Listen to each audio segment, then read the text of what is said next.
നാവ് പൊങ്ങത്തില്ലെന്ന് നബി മുഹമ്മദ് മുസ്തഫ സല്ലല്ലാഹു അലൈഹി വസല്ലമ തങ്ങൾ പറയുന്നു, പടച്ച റബ്ബിന്റെ പള്ളിയിൽ നിന്ന് ബാങ്ക് വിളിക്കുമ്പോ, അള്ളാഹുവിന്റെ ഭവനത്തിൽ നിന്ന് ബാങ്ക് വിളിക്കുന്ന സമയത്ത് ഏതൊരു മനുഷ്യന് ബാങ്കിന്റെ ജവാബല്ലാതെ എന്തെങ്കിലും പറഞ്ഞ, കൂടുതലൊന്നും വേണ്ട, കൂട്ടുകാരനെ കാണുമ്പോ അളിയ സുഖമാണോടാ, മക്കളൊക്കെ സുഖമായിട്ടിരിക്കുന്നോടാ, കച്ചവടമൊക്കെ ഉണ്ടാടാ, അള്ളാഹുവെ പടച്ചവനെ നിന്റെ നാവ് ലാ ഇലാഹ ഇല്ലല്ലാഹ് പറയാൻ പൊങ്ങില്ല എന്ന് നബി മുഹമ്മദ് മുസ്തഫ.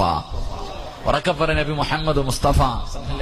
ബാങ്ക് വിളിക്കണ സമയത്ത് കയ്യിൽ ഫോൺ ഉണ്ട്, ഒന്ന് താഴ്ത്തി വെക്കൂല.